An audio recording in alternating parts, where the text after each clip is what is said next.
Saya suka mendapatkan sebuah pertanyaan yang cukup aneh menurut saya dari orang-orang yang mengirim email kepada saya. Salah satunya adalah, "Bang, saya udah berusia 33 tahun, udah 19 tahun kecanduan, apakah saya masih bisa berhenti dari keluar dari kecanduan pornografi? Bang, apakah saya berusia 25 tahun, udah 10 tahun kecanduan PMO, apakah saya masih bisa sembuh?" Pokoknya kebanyakan bertanya tentang umur, dan rata-rata memang di atas 20 tahun ya. 30 itu kebanyakan, dan mereka selalu bertanya apakah masih sembuh, apakah masih bisa sembuh atau tidak gitu ya. Dan seolah-olah, kenapa saya bilang ini, pertanyaan ini seperti kayak gini loh, pertanyaan ini kayak orang bertanya, saya berusia 36 tahun, apakah saya masih bisa daftar PNS? Apakah saya masih bisa daftar tentara? Kalau pertanyaan seperti itu, tentu saja bisa dijawab tidak. Saya sudah berusia 33 tahun, apakah saya masih bisa daftar PAUD, daftar TK? Tentu saja tidak. Tapi kalau kita berbicara tentang apakah ada kesembuhan, apakah ada sebuah hal yang akan datang pada diri kita secara positif, ini tidak ada batasnya. Dan kebanyakan orang selalu melimitasi kepercayaan bahwa udah usia segini akan susah. Kalau misalnya berbicara tentang PNS, berbicara tentang tentara, tentu ada batas umurnya. Tapi kalau berbicara tentang pengembangan diri, berbicara tentang kebaikan pada diri Anda, tidak ada batas usia waktu. Gak usah kebanyakan alasan udah 19 tahun, udah 20 tahun. Saya pernah mendengar kisah di forum Reddit di luar sana. Bapak-bapak yang udah kecanduan pornografi di usia 50 tahun dan udah berpengaruh terhadap kehidupan rumah tangganya, masih bisa sembuh. Dan ini cukup aneh ya. Ketika Anda itu, saya anggap gini, kalau misalnya Anda itu mengirimkan email kepada saya, kalau misalnya Anda itu udah nontonin konten saya anggap Anda sekarang ada di proses nofap atau proses ingin keluar dari kecanduan pornografi. Oke, ini ada sebuah istiqomah Anda. Dan ketika Anda berada di jalur istiqomah, kenapa Anda masih bertanya, apakah ini mungkin, apakah saya masih ada kemungkinan sembuh? Kalau misalnya saya jawab saja ya, kamu nggak ada kemungkinan sembuh, kamu udah telat sembuh. Apakah Anda kemudian setelah saya menjawab seperti itu, Anda melakukan PMO 3 kali sehari? Anda udah berada di jalan yang tepat. Kenapa Anda membuat diri Anda sendiri ragu dengan proses Anda gitu? Kenapa Anda selalu melihat hal yang buruk pada diri Anda? Anda itu udah di jalan yang benar. Kenapa Anda selalu menanyakan hal yang itu justru membuat mental Anda, membuat diri Anda jadinya kayak nggak yakin pada jalan yang udah Anda tempuh. Anda merusak diri Anda. Anda merusak keyakinan yang udah Anda bangun. Anda itu udah di jalur yang benar gitu ya. Anda nontonin konten pengembangan diri, self improvement seperti ini udah bagus.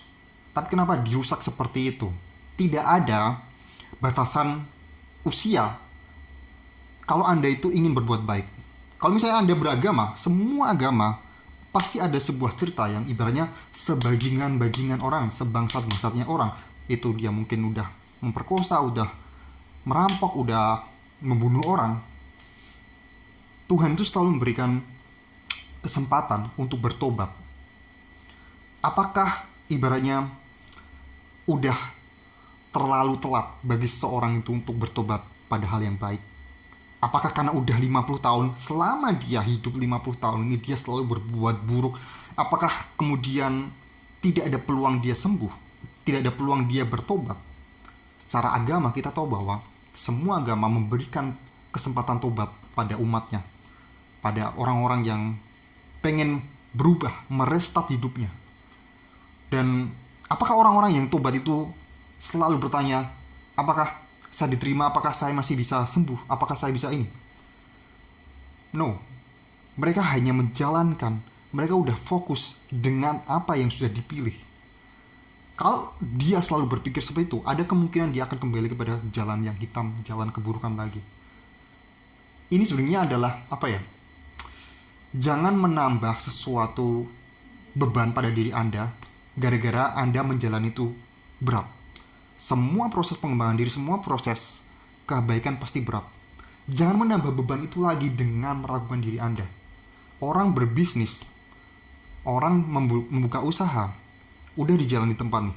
Udah bagus nih, udah jalan, udah beberapa bulan jalan. Udah dapat income lah ibaratnya, udah nggak rugi lagi. Kemudian Anda berpikir apakah di usia saya yang katakanlah 50 tahun ya, saya bisa hidup dengan bisnis ini ya, bisa sukses dengan hidup ini ya. Padahal udah jalan itu. Tapi kenapa orang ini terus membebani dengan jalan yang udah ditempuh dan udah bagus ini? Kalau misalnya Anda udah di self improvement, di tahap pengembangan ini atau pengembangan diri ini, udah nontonin konten saya, udah kirim email kepada saya, Anda itu beberapa langkah lebih maju dibandingkan orang-orang yang nggak pernah mengenal Novet, orang yang nggak pernah nonton pengembangan diri, orang cuma nonton joget-joget doang, orang yang masturbasi setiap hari, 2 kali sehari. Kalau misalnya Anda itu cuman ibaratnya seminggu sekali pasti gagal, kemudian 20 hari sekali gagal, itu lebih bagus. It is just better. Itu much better dibandingkan orang-orang yang tidak pernah mengenal, menahan hawa nafsunya, berhenti nonton pornografi. Banyak orang yang lebih buruk dibandingkan Anda. Jangan membuat diri Anda itu jauh lebih sengsara, jauh lebih beban gitu ya. Jadi pertanyaannya adalah, apakah Anda itu emang udah yakin dengan jalan ini? Kalau misalnya Anda yakin, jangan pernah bertanya lagi, saya di usia 33, 19 tahun, apakah saya bisa sembuh? Anda pasti punya sembuh. Saya katakanlah gini lah, kalau misalnya Anda udah mengambil jalan ini, ada 2 kemungkinan. Anda sembuh, oke, Anda sembuh, atau Anda tidak pernah sembuh. Tapi kalau misalnya Anda bertanya dan memilih untuk menyerah, kemungkinan cuma satu, Anda gagal udah. Tidak ada kemungkinan Anda bisa sembuh kalau Anda memutuskan untuk menyerah dan tidak mau mengambil. Kalau saya katakan bahwa Anda udah telat, Anda udah tidak akan bisa lagi sembuh dari kecanduan pornografi. Anda udah telat.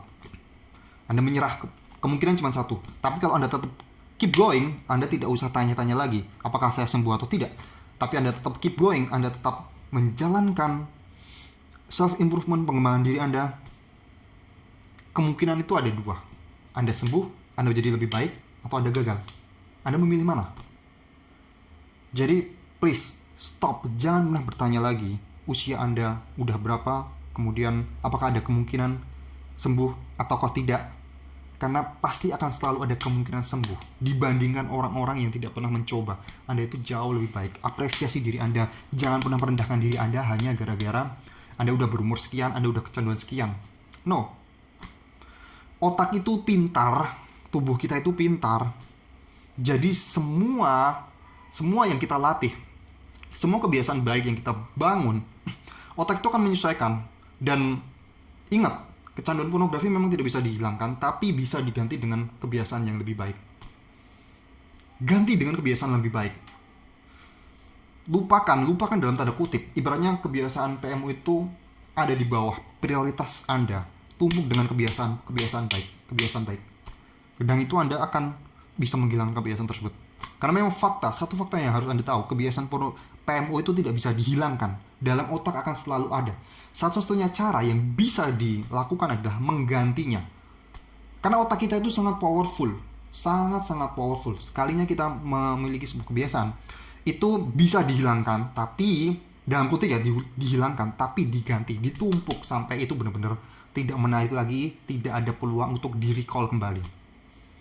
Salah satu caranya adalah dengan membangun sebuah pertahanan dalam diri Anda, membangun kebiasaan baik, lifestyle yang sehat, dan yang lebih penting adalah pikiran yang lebih sehat. Hindarkan stres, hindarkan dari rasa minder, hindarkan dari rasa apakah saya masih bisa, apakah saya masih bisa. Tetap optimis. Jangan pernah menanyakan hal itu lagi. Anda udah di jalur yang benar dan baik. Sampai jumpa di video berikutnya. Silahkan klik link yang ada di deskripsi kalau misalnya Anda butuh sebuah panduan, sebuah transformasi terhadap diri Anda. Bukan sebuah informasi, karena saya tidak menjual informasi, saya tidak menjual kelas. Klik link yang ada di deskripsi. Sampai jumpa di video berikutnya.